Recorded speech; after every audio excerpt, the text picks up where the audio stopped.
Although it is the Happy same. 4th of July, everybody. Yeah, Happy 4th. right back at you. So, although it's very confusing, I think isn't it the 5th today or is it the 4th? No, it's the 4th. The 4th. Oh, it is. Okay, good. Yeah. I'm not a big 4th of July person. Ever since I stopped doing the firecrackers, I don't do too much. Well, I'm going to a barbecue after this is over with. All right. I passed up on a pool party. Passed up on a pool Thank party. you. Dude. Oh, you mean, right, you could have been doing a pool party now, right? I was invited to a pool party that's Yeah. going on right now, and I Well, declined. good. So, anyway, I wanted to say this because I think it's part of what I should be doing. And I've told Bobby this already, or I sent him an email. But your latest poem is burning up my Facebook page, man. Yeah, I saw that. Those are good numbers, It must have resonated with some people. Well, So which poem was this? Well, it was a poem I did a while back on this podcast called What I Think About Love. Oh, yeah. That is a good one. A love of a good friend is the best love of all. That's how it finished. Yeah. It must have resonated with a few people because I saw that it was getting lots of hits. I knew you would catch that, but I just wanted you to know that I caught it too. So yeah, you did. That was amazing. I don't know if I like the way you said that or not. It was amazing. I love you, Gary. You know I love you. I have from the day I met you. Oh God, I can't believe that. Well, I'm just thinking back to what that could have been. I remember the first. That was when we did Arsenic and Old Lace together. Yeah, we did. Well, and Gary, this is where you say thank you. Not but if. Thank you, Bobby. Thank you. And I was told by others that I would love you. So others love you too. Now that is a stretch, but I'll take that. No, that really happened. I didn't know you, coming into that play, I didn't know you. And people I did know said, oh, you're going to love Gary. Amazing. Yeah. They told me you got to watch Bobby. He'll steal a scene. Yeah, well, you do. You do. You always have to be watching. They didn't say that. I just kept hearing his name, Bobby. And it was like, I thought I knew most of the crew around, Don Bluth and all that. I said, what was this Bobby everybody's talking about? And then I forgot about you. And then we're doing Arsenic, and I still don't know who you are, except that you, whatever your first scene is, I'm in the scene with you, and I said, oh, okay, I guess that's Bobby. But I was listening to you. Well, I'm supposed to listen to you because we're doing a scene together, right? Yeah. So I'm listening to you, and I'm saying, that is the most sincere sounding person I've ever seen on stage. I mean, you were just so like not acting, you were just being. And it was like, he's not even, and I was kind of jealous because he ain't even working hard, he just. Yeah. Well, that's what I was told is if it looks like you're working on stage, you're not doing a good job. Yeah, I was told the same thing, but it's sometimes it's easier to do than others. But anyway, it was the whole process was really great because all of us have been shut out because of COVID. And well, that Arsenic and Old Lace was the very first play in the Valley that came back up after COVID, after Ducey opened the theaters. Yeah. Wow. That was the first play, and we had to get it all together in 3 weeks. Remember, they didn't even do auditions. They just called us and I said, know, I "Hey, know, you want to I be this know. person in this play?" And we said, "I don't know. It's COVID." Frank called me on the phone. Frank is one of our actors. And he called me on the phone and says, "Hey, we're doing this thing and we're gonna wait a minute. You're doing this thing in COVID, you're not doing a thing." He said, "Well, we are. We're getting together, we're having a meeting tomorrow." And I'm thinking, I'm not going to no meeting, you know, I'm not getting Yeah, we were all nervous in that room. Oh man. But he said to me, he said, "Look, come to the meeting. If you don't hear something you like in terms of how they're going to protect us, then don't be in the show, but come to the meeting." And Yeah. So I did, and the rest is history. Yeah, and we were the first show up after the lift, after the ban. Yeah, and that was a lot of fun. Dale, just so you know, we used plastic masks or plastic shields, yeah, on our faces. Shields, yeah. Wow, and that's tough. Yeah, And that's the tough. audience had to have their mask on. Yeah. Except Well, we had it's one show where harder. somebody wanted to rebel and they were having trouble with them, but finally they put their mask on. Yeah. Well, I told you my story though, didn't I? I think we can tell this on on a podcast. We're wearing our masks and you know we're doing our thing and we're doing a show, and I'm happy that you can actually move around, and I had to actually roll around and do a little fighting. So I know for sure that those masks work. They weren't in the way and everything. There is one problem though. I went to the bathroom during a break. I'll let you use your own imaginations, but I don't think I want this stuck in my you imagination. know, I'm going to stop. I'm going to stop now. You can call me, Dale, if you want the rest of the story, because it's not pretty.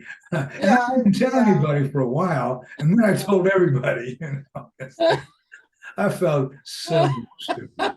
So stupid. Oh, Gary, you're so funny. That's why everybody loves you. Anyway, we're small in number, but wasn't I, Dale? Wasn't I about to give you my big idea? I've decided I want to. I know you've been talking about it for a long time. So idea. spit it out. Yeah, spit it out. Well, here's my big idea.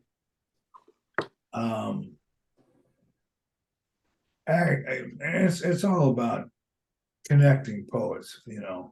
But I thought that, you know, I've got this thing, and both of you have contributed to New Poets Wednesday, and they are kind of connected, you know. And of course, everybody that's been on the podcast has contributed to New Poets Wednesday. But there are people that have been on New Poets Wednesday who are like students, you know, not necessarily accomplished writers like some of us are, you know,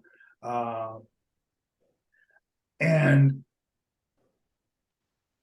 you know they submit their poems, and I ask for a little bit of a bio, you know, and we publish the poems on the website. But I thought, well, you know, why not invite them onto the show? Anybody that would contribute to New Poets Wednesday might like to just come on the show and read their poem. So that's my big idea. I'm going to figure some kind of way to. I thought you were doing that already. Well, okay. I haven't been aggressive about it. I haven't actually done it. I very well may have talked about it before, but you know, sometimes things are in my head and they just stay there, and then sometimes they sneak out, and I say, oh, that's a great idea. It might be an old idea, but now I'm serious about it. So it's like now I'm telling you about it. Well, you did send an invitation to Teresa Knutson, who has been writing poems all of her life, was I think a high school English teacher. I don't know, we'll have to ask her when she comes on next time, but And she wants to be a part of it, but she just moved from the Northwest Valley over closer to Don Bluth because she does the costumes for Don Bluth and is very busy over there now. Yeah. And so she's been busy and is back at a family reunion right now. So she didn't make it today, but she is planning on coming, and she has some poetry in her back pocket and has a brand new one that she just wrote. So Great. so she'll be coming on. Yeah, I love her as a costumer and as a practical joker. But she'll have to tell you about her practical joking, you know. Oh, okay. I don't wanna. I think she told me about it. She probably did. About the shrinking sweater. Because I fell for it, you know. Yeah. Oh no, the shrinking sweater was the kid who played Charlie. Well, there was another one where had to do with my pants. Okay, and that's I'm gonna go with that. Oh yeah, she told me that one too. I don't remember it very well, but she did. I remember her telling me about that. So she gets a kick out of doing stuff like that. So, which is kind of cool, you know. It's like, well, that's a lot of fun. Yeah. All right, so let's get down with this poetry here. Who's gonna go first? I'm glad I got 4 poems instead of just 3 because we got the time, you know. It's like, okay, since there's a lag, I'll go first. Okay. Okay. Well, first I'm going to premise this with I realized a few days ago that I have been retired for 20 years. My anniversary retiring from the state of Oregon was June 30th, 2003. So here I am. I have been retired for 20 years. So that made me go back through some of my old poems, and I found 3 old poems from way back when. So, you know, those are the ones I'm bringing today. Okay, first one. Are you ready for this? I'm ready. I stay ready. Okay. This is about, I used to go to a lot of meetings. I was in social services. So just, you know, when you work for the government, I mean, it's meetings and meetings. And so I got so tired of going to meetings, I just didn't listen. I just kind of looked at all the people and just imagined things, you know. And there, yeah. So, yeah, so this is called Sentenced to Another Meeting. Carved pumpkin grins float like balloons tied around a glossy wooden table, where I am tethered and bored to tears. As each fleshy face cracks, words like ants march out in lines, like dust in sunshine. Letters drift and settle atop the shiny mahogany surface. Droning voices shellac the table's finish. Tedious words bounce along the lacquer, then ricochet into my brain. I close my eyes in self-defense. My ears above the din wait for the click of clock hands that jump, but not often enough. My stomach growls, digesting my time being served. Mm. And I'm glad I don't have to go to those meetings anymore. Well, as a veteran of a lot of those meetings, I could not have said it better. I don't say that very often, but you nailed those meetings. You nailed it, you know. Yeah, you did. Good job, Del. Thank you. Well, I have to preface my poem too. I don't know if any of you know, but last weekend I was in the intensive care unit of Arrowhead Hospital because I had a stroke on Friday night. And I'm recovering from that stroke. And one of the things I've noticed is I'm very tired. I'm in bed by 8 or 8:30 and sound asleep and don't wake up until 7:30 or 8. And that's very unusual for me. And I was laying in bed the other night and wondering what was going on. And I realized that I've always told people it's my creative mind that keeps me awake at night, and it's my imagination that wakes me up in the morning. And I always, all my life have been creating, doing things. And in my later life, it's developing a character, it's writing a story or a poem, it's designing a graphic design. But that's what keeps me going, and I've been too tired to do that. So yesterday I got up and pushed myself to write this poem that I'm about ready to read to you, which is apropos for July the 4th, but also because I just had a stroke. So I was using recent events in my life, and it's in the rough. I think it needs to be really tightened up a lot. I think it's too long and it's drags at places. I love what Jack Maine said in A Star is Born, what Bradley Cooper said when he said everybody has talent, but coming up with something to say and saying it in a way that gets people to listen, that's a whole nother bag. And so I think this needs some work, but I'm going to read it to you anyway, and you can tell me. I will accept any critique you have that will help me tighten it up. But it's a poem called I Had a Stroke. Some say a stroke of luck, because a friend was present who recognized the calamity and knew exactly what to do. Others say a stroke of good fortune, because I'm dating an RN who was instantaneously by my side. But I had the stroke, a real live, almost dead stroke. Blood that had been sent to my brain never made it. A clot stopped its movement, and I had a stroke. My speech became incomprehensible, and I started to lean to my left.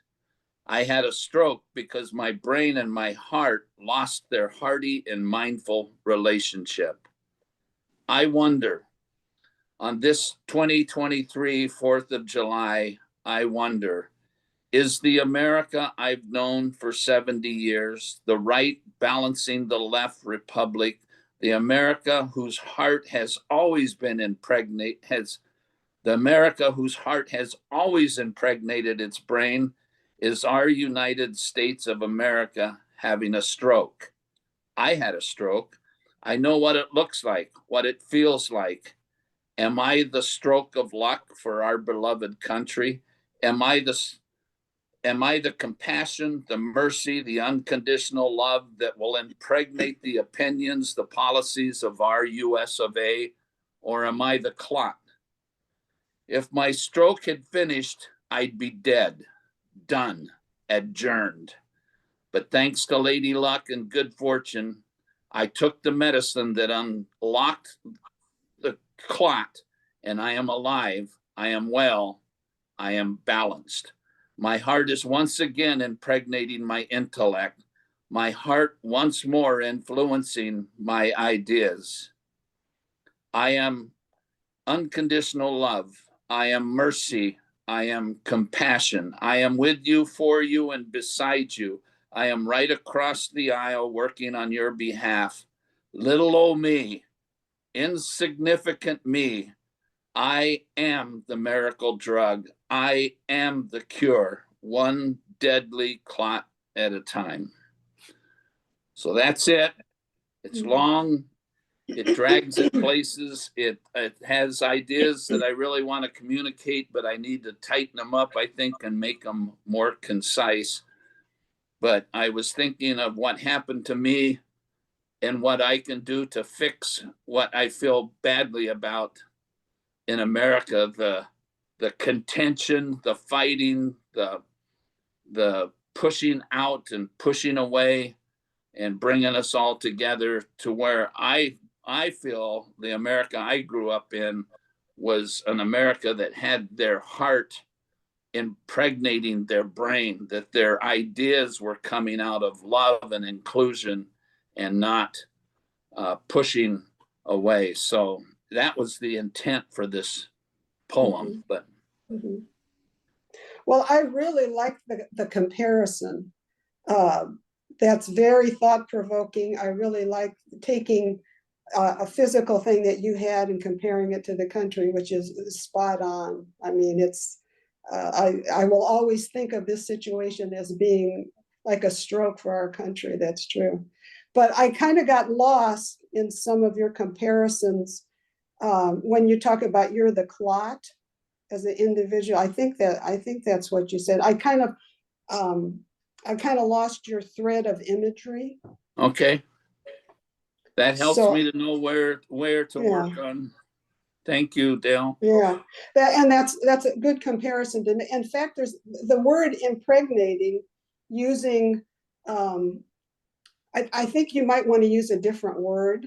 Okay. A word, because impregnating, sometimes has some bad connotations with it, Okay. the way it's used. And what you want to do with a country is a more beautiful thing than that, than a generic, kind of medical term. Okay. Unless you want to go and make it a medical term, but I think more of a different word might work better there. But No, I I like think it. you're right. I like that idea. Thank you very much. Yeah. I did struggle over that word impregnate. Mhm, mhm. I used my thesaurus to try and find a different word Yeah. and Well, it's more like a love thing. I mean, your heart is feeding things to your brain, but it's a love thing of the impregnating, but right. not of the Well, physical part. it's a love thing, Yeah. but it's also more of a technical name because Mhm, you had a technical problem.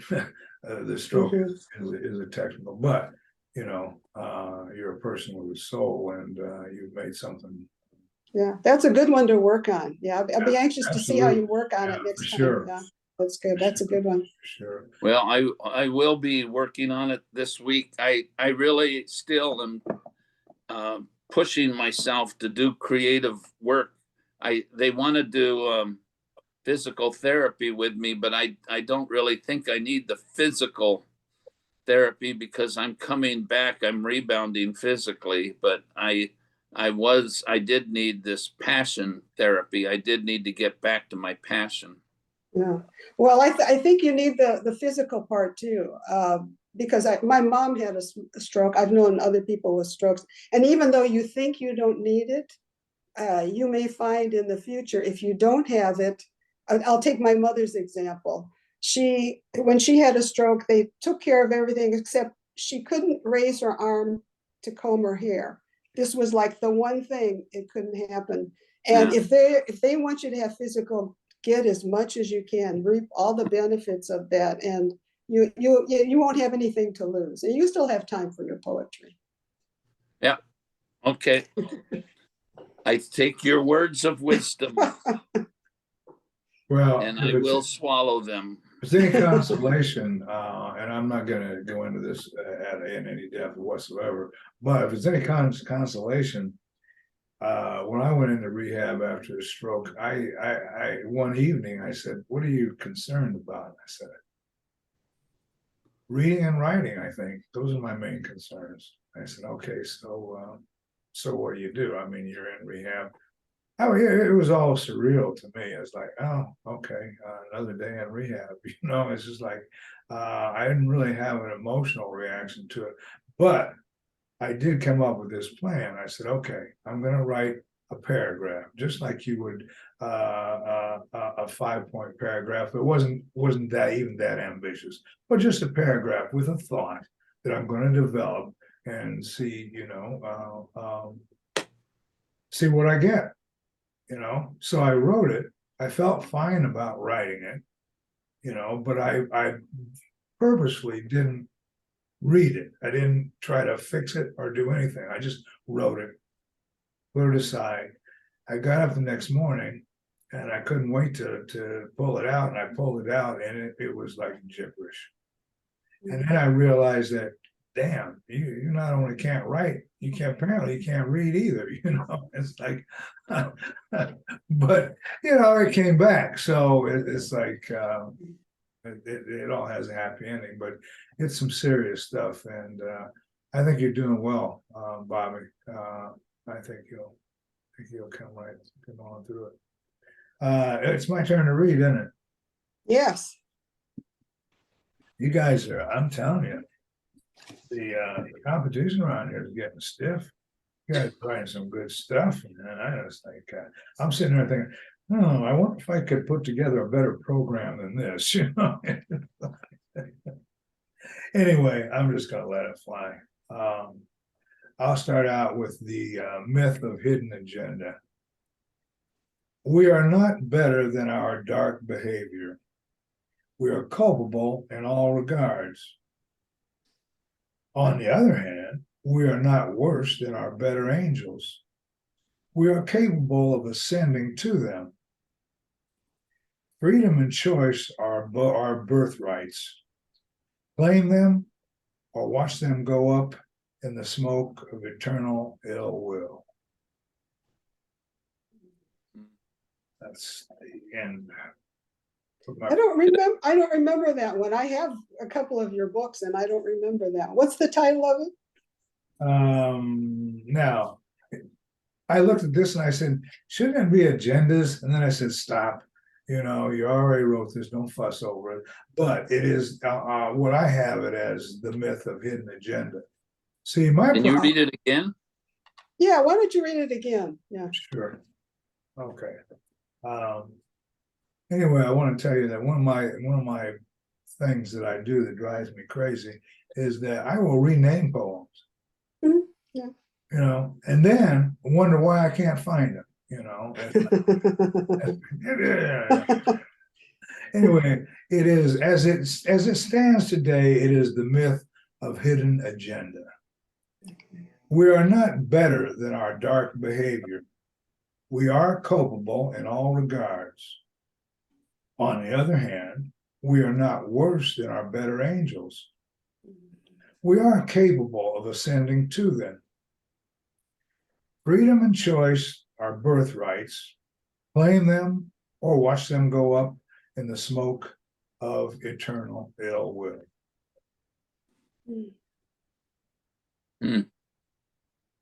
A lot to think about there. Mm-hmm. Yeah, that's very deep. Well, and I don't see the connection with the title.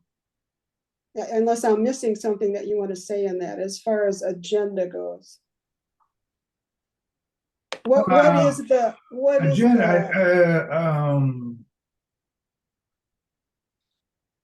well, I guess I think the idea is that the hidden agenda is the stuff that we don't deal with. All that stuff we keep hidden. Okay. Yeah. Yeah. Now the easiest thing to do would be to change the title, but I don't. At this point, I'm not. Yeah, whatever. Yeah. Well, it's just the word agenda makes me think that this is an organized thing. You know, you want to do point A, point B, and actually, what you're talking about is all that stuff that doesn't have an agenda. You're just kind of hiding it. Exactly. Yeah. Exactly. Yeah. Exactly. Yeah. I love this. Oh, it's more like a hidden laundry list, not an agenda. Okay, I'm gonna nix laundry list. Yeah, whatever. Yeah, it's not, you know, not a bad idea, but I don't think I'm gonna go that way. No, of course not. Of course not. Anyway, as always, thank you for the attention, and I definitely I want to encourage all of us to do even more of that. You know, we really want to have something of value that kind of goes beyond just, well, I shouldn't say just poetry, since poetry is what we're kind of all about. But at the same time, I think that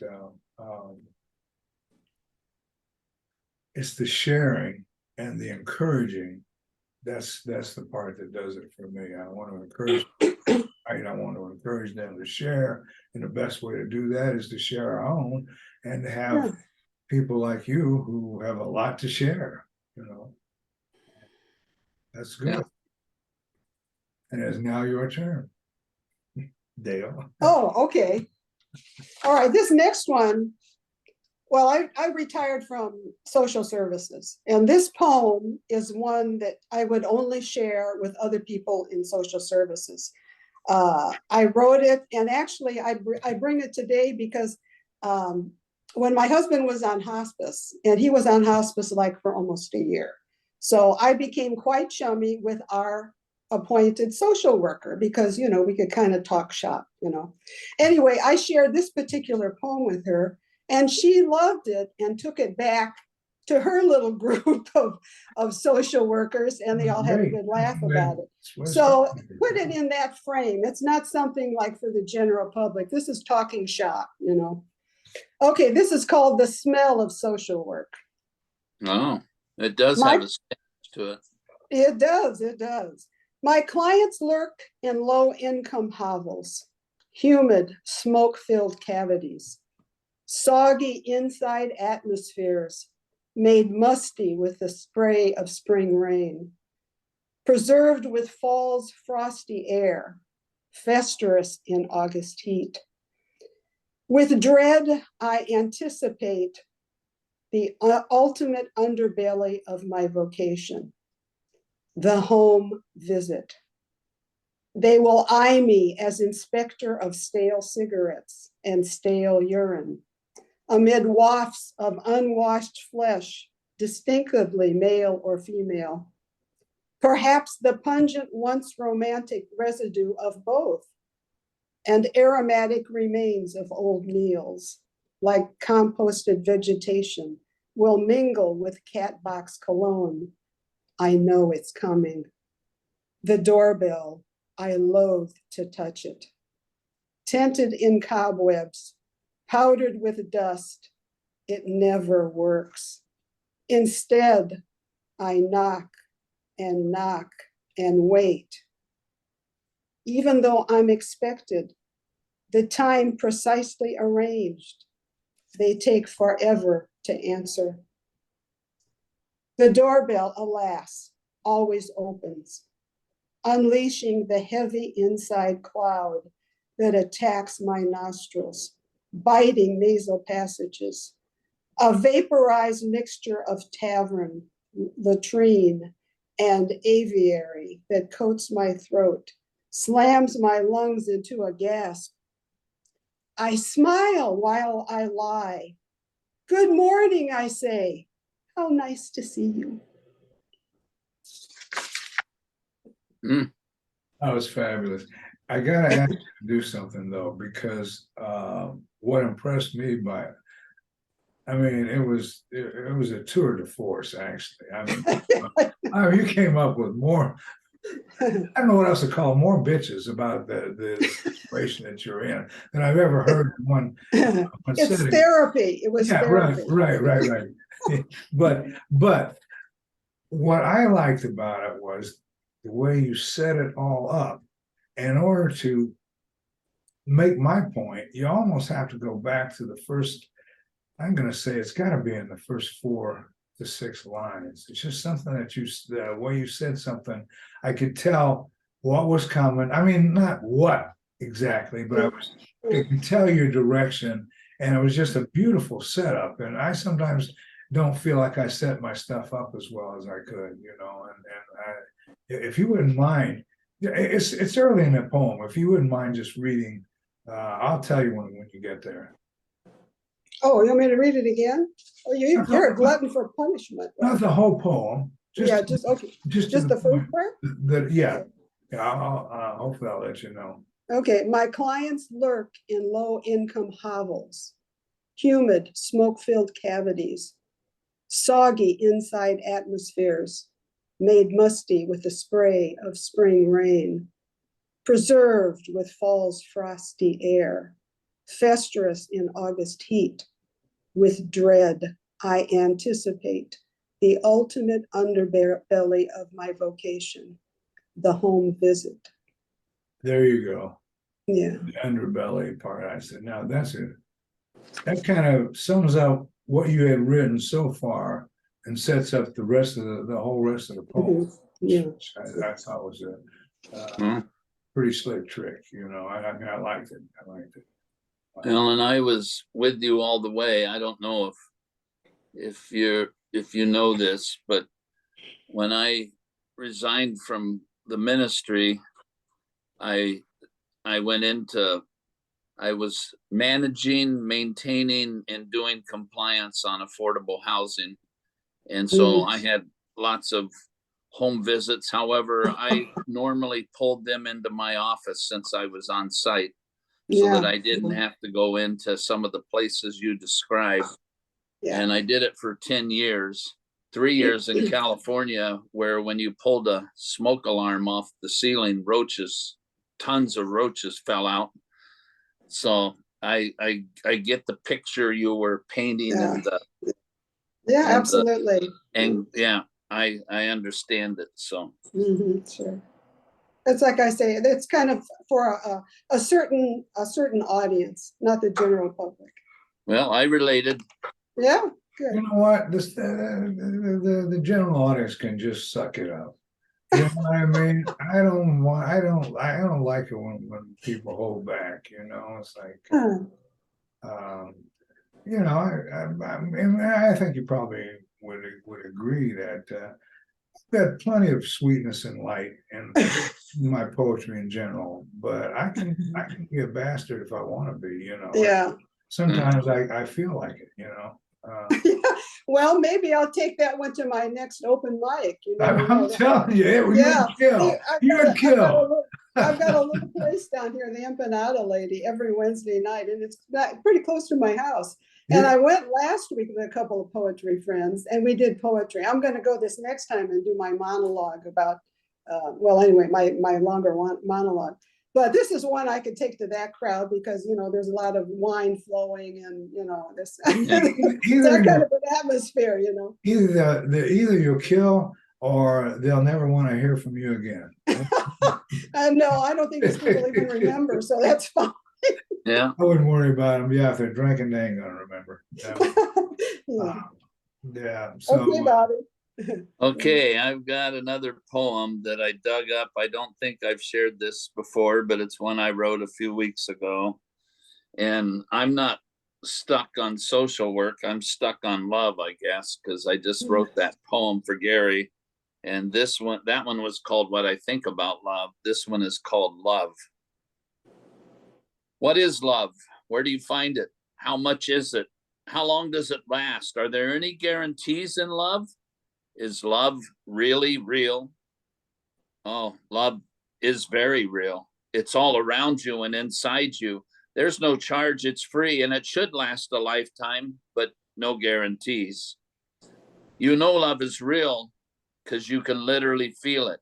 It makes your emotions emote and your heart feel warm. In fact, can you feel me loving you right now? What? Physical? You mean sexual? Oh, that's altogether different and hard to explain. And well, you'll have to ask someone else because I don't know. I only know love. That's sweet. That's a great poem. lovely. That's lovely. That's nice. That's interesting because my take on love is, yeah, the sexual part or even the partnership part, but the part where what you're talking about really seems to me like what I would call unconditional love. Yeah. Yeah. The first Yeah, part of the loving that you're talking about. Right. And Yeah. of course, that's I think the two different types of love sometimes get jammed together, and we lose clarity on it. But I thought you made a nice distinction there. So Yeah. Well, thank you. You're not getting any love out of me today. I didn't wake up in a sour mood or anything, you know. It's like, but I just. So you're crusty, huh? You're crusty today. I'm crusty today. I just all my crusty came out, and I think I may have read this one crusty. And but I know it so well that if you say, Dude, you already did that poem. I guarantee you'll never hear it again. Well, maybe not for a month or so anyway. It's like my record keeping system is not great. Anyway, this is called a modest declaration. I am not a white man or any other color of any other man, and I will be damned if I let you call me other. And please do not presume to assume that I'm one of you. I'm not a Christian man, and yet I tithe and thrive in a Christian construct. By birth, I am an American, but I would sacrifice that plan just to be a good man. In the course of human events, silence is consent. So I am not content to leave your understanding to your own devices of distortion, extortion, disproportion. So hear me in your silence or in your rage. I hereby disengage from all but my children, all but my close friends, former or forever, all but any living soul who honors truth. I am not a white man or any other color of any other man, and I will be damned if I let you call me other. Yeah, you did read that one last I time. knew it. Last time? Yeah, yeah. And you gave us the background for it, which is good, because this is Yeah. in one of your books that I have, and I wondered where that came from. And so you talked about being in the service, and they said, okay, you got to make a I choice remember here. having that conversation with Yeah, you, I yeah, thought, on the yeah. phone. Oh, yeah, But yeah, that's the thing, though. yeah. If I mention something to somebody, I'll forget that somebody always means everybody. If I mention it to you, I may have forgotten I didn't tell that I told everybody else. Yeah, But, yeah. but it's always, yeah, okay. Well, It's still a good poem. It is. I remember it from last time too, but Yeah, yeah. I liked it, so Yeah, I like oh, yeah. that. okay, well, if I say any more, I'll be yabbiting, and I'm trying to break that yabbit habit. Ooh, the yabbit habit. That's kind of cool, isn't it? I gotta break the yabbit habit. Oh yeah, You should write a poem about that. I want to You write. should. Write some lyrics. Yeah, I'm in song lyrics. I need to meet yeah, some musicians, or some more musicians. That would be you. What? If I'm still the official timekeeper, we have 10 minutes left, just so you know. Oh, okay. So I was thinking, don't you go after me? I like you have to. Oh, I'm up next. Is that what you're saying? Yeah. I could have just said that, huh? Yeah. Okay. All right. Well, I was this being poem. cute, okay? What? I was being cute, Oh, okay. Nobody got it. You can be cute without saying anything. That's okay. Oh. Whoa. That's a compliment. That's a compliment. I know, yeah, right. Because you have a great smile. Yeah. Thank you. Okay, this is about, the name of this poem is Pioneer Cemetery, Southeast 82nd and Holgate, April 2008. Okay, the background on this is, in part of my walking around my neighborhood when I lived in Portland, I came across this very small cemetery. And it's like a lot of cemeteries are, old cemeteries that are in the middle of big cities. Here it is, there's a Walmart on one side, there's a big thoroughfare on the other. And if you look at the headstones, it's the Pioneer Cemetery. So like the majority of headstones in there are really quite interesting. I mean, they go way back when, and they made them very elaborate then. They had told a story and they were very decorative and all that stuff. And then also it seems that the people that died in that area more recently and probably couldn't afford to be buried someplace fancy, like the Russian population, they were in the cemetery too. So it was a combination of very old pioneers and what I would consider new pioneers, people that came to Russia because, you know, things were never really good there and happened to die there. So anyway, that's just what this poem is about. So calmly, I walk the squares, immersed in April air. Graves both light and dark. Rose the county calls a park. Ivan Ivanovich lies not far from traffic. His headstone white on black, sleek stone and bric-a-brac. Lily May and Lottie died in 1914. Alexander this year, Ekaterina last. All labeled pioneers. Casualties 100 years.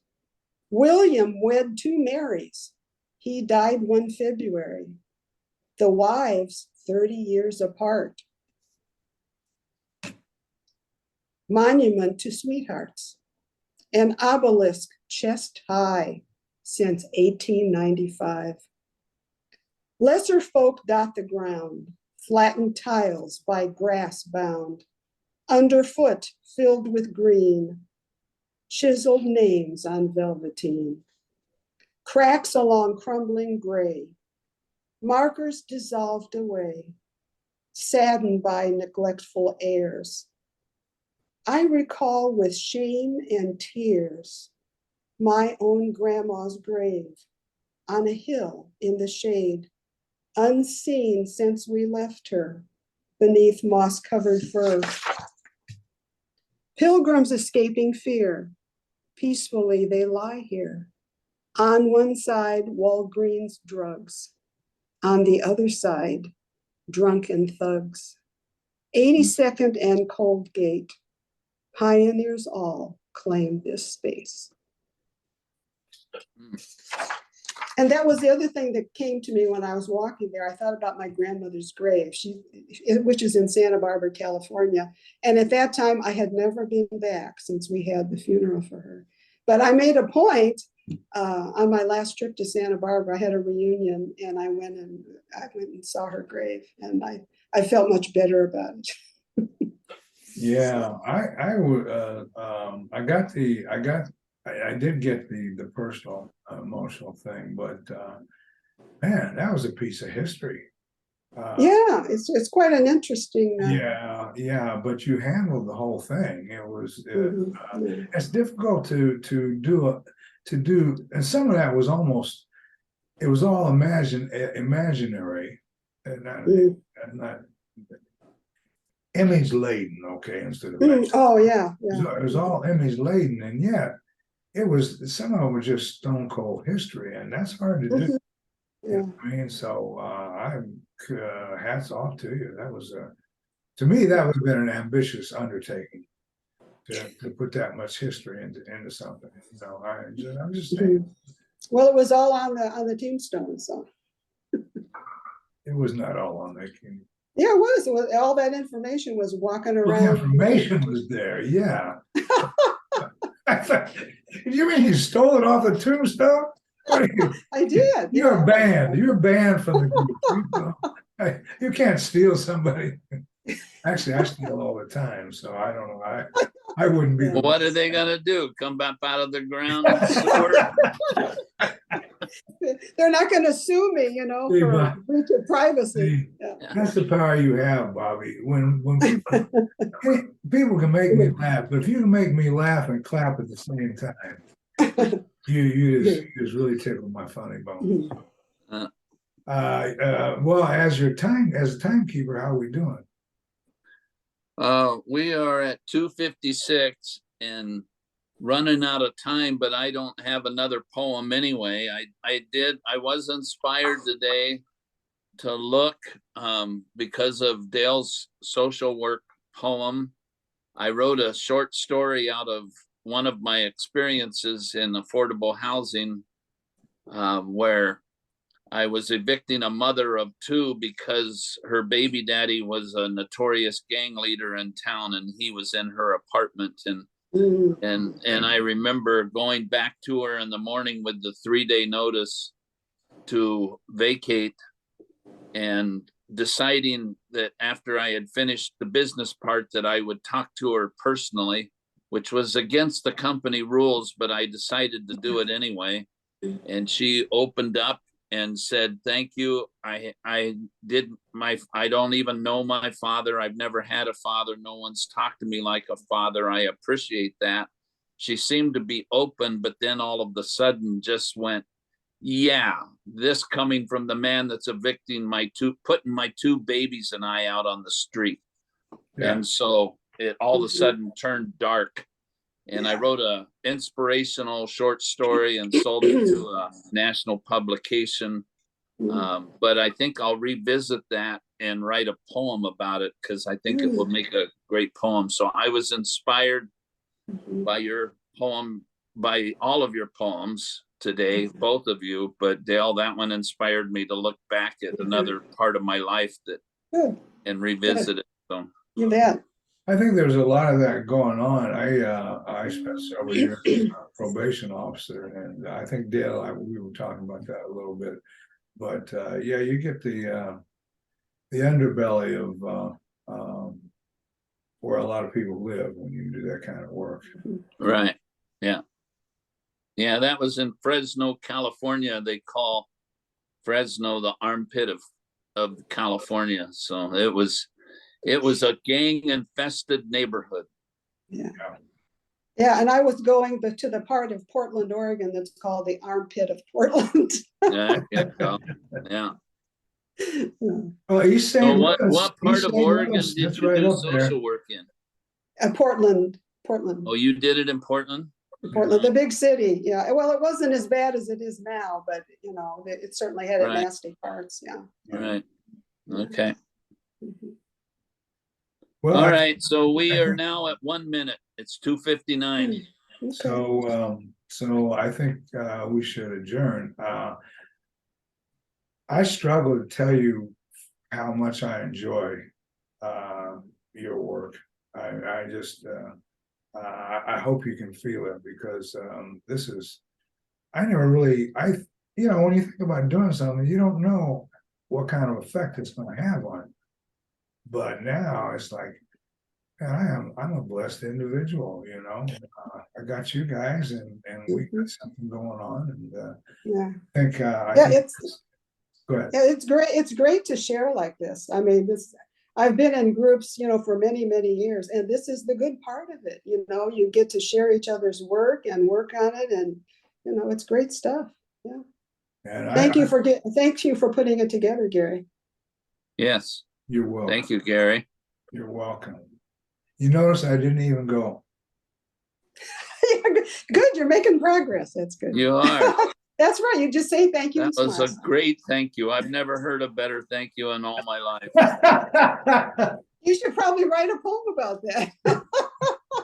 That's the trouble with being a poet, though. People keep telling me every day. Somebody says, "Yeah, you can write a poem about that." I said, "Yeah, I could put that on the list of the other 25 that I'm still trying to get started." Anyway, this is for Raven. Raven wants us to have a tag, so I'm going to give you the tag. You can talk after that if you want to, but the tag is: see you in 2 weeks. Keep writing. It's good for you. Okay, that's good. Amen. It is. I would agree.